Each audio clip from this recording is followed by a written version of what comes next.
What's the longest you've ever been awake? That point where exhaustion blurs the line between real and unreal? When shadows start dancing and silence starts whispering?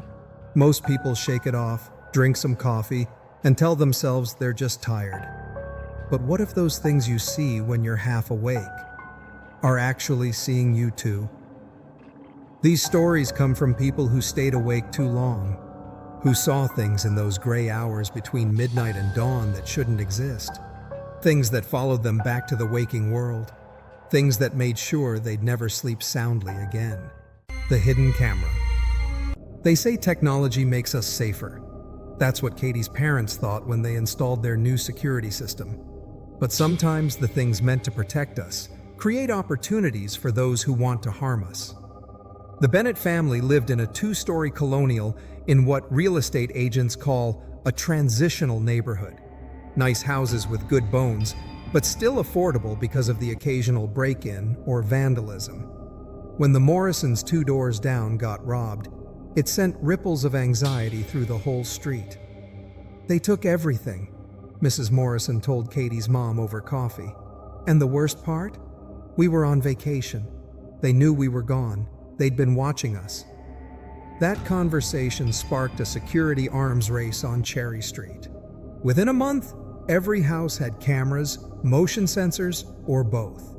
The Bennett family went all out, a complete smart home system with all the bells and whistles. "Watch this," Katie's dad would say proudly, pulling up the security app on his phone. "I can see every entrance, control every light, even adjust the thermostat from anywhere." The installation crew spent a week running wires, mounting cameras, installing sensors. 3 men in gray uniforms, methodically working their way through the house. Katie barely paid attention to them. She was 16, more interested in her phone than home improvements. "You'll sleep better knowing we're protected," her mom said. If only they'd known what they were really inviting into their home. The first hint came 3 weeks after the installation. Katie was up late studying for her chemistry midterm, textbooks spread across her bed, empty coffee cups collecting on her nightstand. The only sound was the soft whir of her ceiling fan, its blades cutting lazy circles in the darkness. That's when she noticed the light. Just a tiny red dot, blinking steadily in the center of the fan.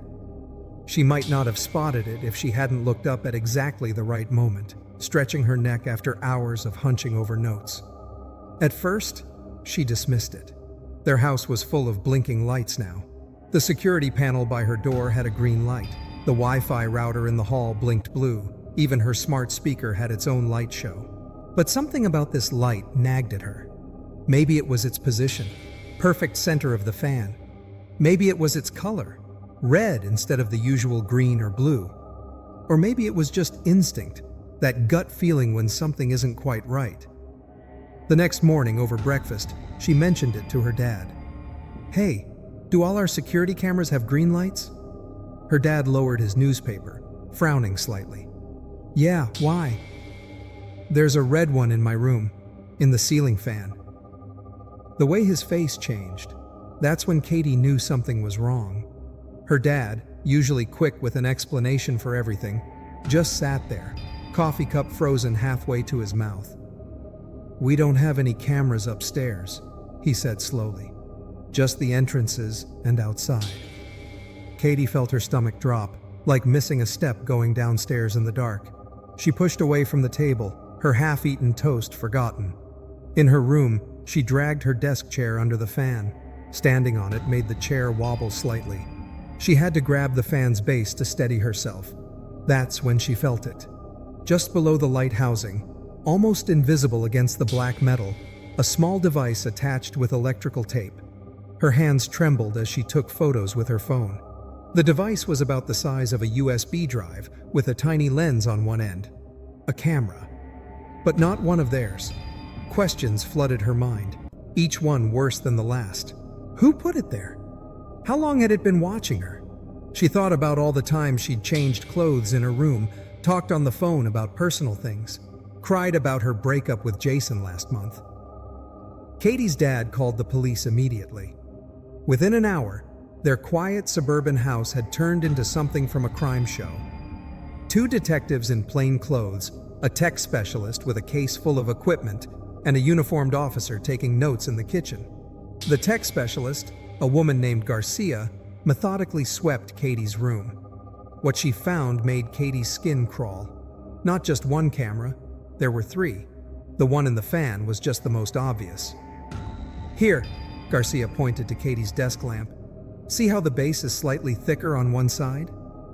She unscrewed the bottom, revealing another tiny camera built into the plastic.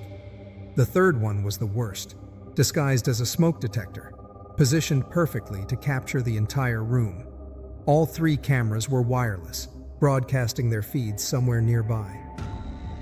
"These aren't cheap spy cameras from the internet," Detective Morris said, carefully bagging the devices.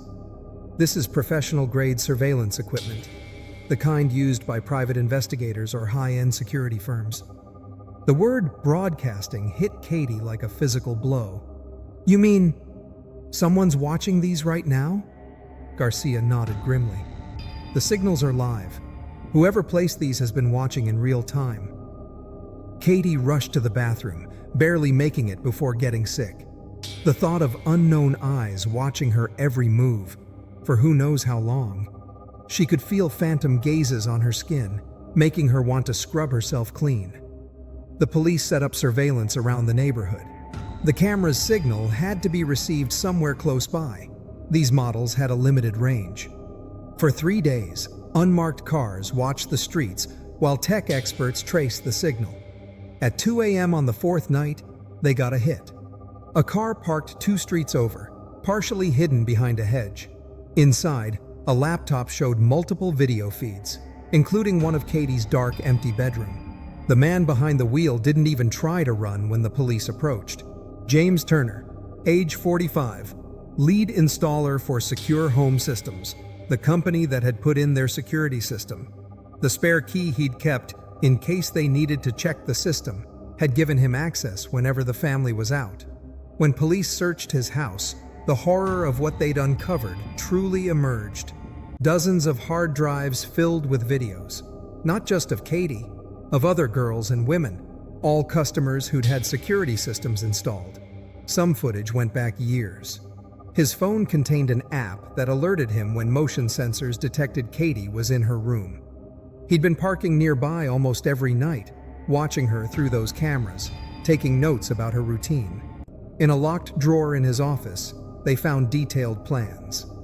That weekend, when Katie's parents were scheduled to be at her brother's soccer tournament, he was going to use his spare key to enter the house.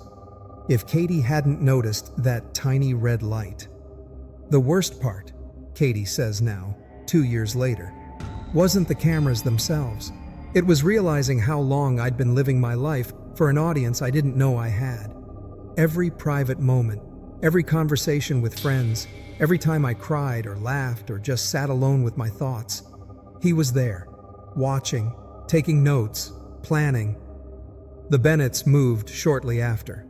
Their new house has no smart features, no security cameras, no automation. Just old-fashioned locks and a large dog named Rex. Sometimes, Katie says, the old ways are safer. Technology can protect you, sure. But first you have to ask, who's protecting you from the protectors? She still checks her ceiling fans, light fixtures, and smoke detectors regularly. Old habits die hard when you've learned that the eyes watching you might be hidden in plain sight. The voice in the walls. Sometimes the oldest buildings hold the darkest secrets. Alex discovered this truth in the Parkview Apartments, a place where the walls themselves had eyes and ears. Built in 1932, the Parkview stood like an aging dowager on the corner of Maple and 3rd. 8 stories of red brick and ornate stonework, with the kind of architectural details they just don't make anymore. Carved gargoyles guarded each corner, their stone faces worn smooth by nearly a century of rain and snow. The real estate agent, Miss Powell, couldn't stop gushing about the historic charm as she showed Alex around Unit 4C. "Look at these crown moldings," she said, gesturing upward. "Solid oak floors, They built things to last back then. What she didn't mention was why the rent was so surprisingly affordable for such a grand old building. Alex loved it immediately. The high ceilings made the one-bedroom apartment feel spacious. Tall windows caught the afternoon sun, warming the hardwood floors. Even the old radiators worked well, filling the rooms with gentle heat and occasional soft pings that reminded her of wind chimes. Previous tenants stayed 8 years, Ms. Powell mentioned casually. Only left because she got married. She didn't mention the other tenants, the ones who rarely lasted more than a few months. The first month was perfect. Alex arranged her furniture, hung artwork, and started settling into a routine. Her fourth-floor perch gave her a perfect view of the city park across the street. She could watch people walking their dogs, children playing, life flowing past her windows like a gentle stream. Then autumn came, bringing more than just changing leaves. It started small. She'd wake up to find kitchen cabinet doors standing open, though she distinctly remembered closing them before bed. Her coffee mug would migrate from counter to table overnight. Once, she came home from work to find her shower running, the bathroom filled with steam. "Old buildings settle," her mom said when she mentioned it during their weekly phone call. "Things shift around." But buildings settling didn't explain the scratching in the walls. At first, it was just occasional light scrapes, the kind of sound that might be mice or squirrels. Alex called maintenance about possible rodents. They set traps, checked the walls, found nothing. "Building's too solid," the maintenance man said, knocking on a wall. "Concrete between units, nothing getting through these walls." But something was getting through. The scratching got louder, more deliberate. It seemed to follow her from room to room. She'd hear it in the kitchen while making dinner, then in the living room while watching TV, then in her bedroom as she tried to sleep. Worse, it seemed to respond to her movements. If she got up for water in the night, the scratching would start, tracking her path to the kitchen. If she spoke on the phone, soft scraping sounds would emerge from the nearest wall, as if something was trying to get closer to hear her conversation. Then came the whispers. She heard the first one on a Tuesday night. The kind of autumn night where wind rattled dead leaves against windows and darkness crept in early. Alex was drifting off to sleep when a man's voice drifted through her bedroom vent. "She's sleeping now." The words were clear, close, like someone was speaking just on the other side of the vent cover. Alex's eyes snapped open, her body frozen in that particular kind of paralysis that comes with sudden fear. Then another voice answered, "Check the other rooms." The voices weren't coming from another apartment. They weren't muffled or distant like sounds traveling through walls should be. They were crisp, clear, and terrifyingly close. She heard movement, soft, shuffling sounds, like something large dragging itself through a tight space. The noise moved from her bedroom wall toward the living room, following the path of the building's ductwork. More shuffling, then a pause. More whispers, too faint to make out words. Alex's mind raced through possibilities. Maybe it was maintenance workers in the ventilation system. At midnight? Maybe the pipes were just making strange sounds? But pipes don't whisper about checking rooms. Fighting panic, she grabbed her phone and car keys from the nightstand. She didn't even stop to put on shoes, just ran, in her pajamas and bare feet, out of her apartment and down to her car. The dispatcher told her to stay there until police arrived. From her car, Alex watched her bedroom window. The lights were still off, just as she'd left them in her panic. But she could have sworn she saw movement behind the glass, a shadow passing back and forth. When police searched the building, what they found shocked everyone. The Parkview apartments had been built with a secret most residents never knew about: maintenance tunnels. Narrow passages running between the walls and floors, designed to give workers access to pipes and wiring. But someone else had been using them. In those tunnels, police found evidence of long-term occupation.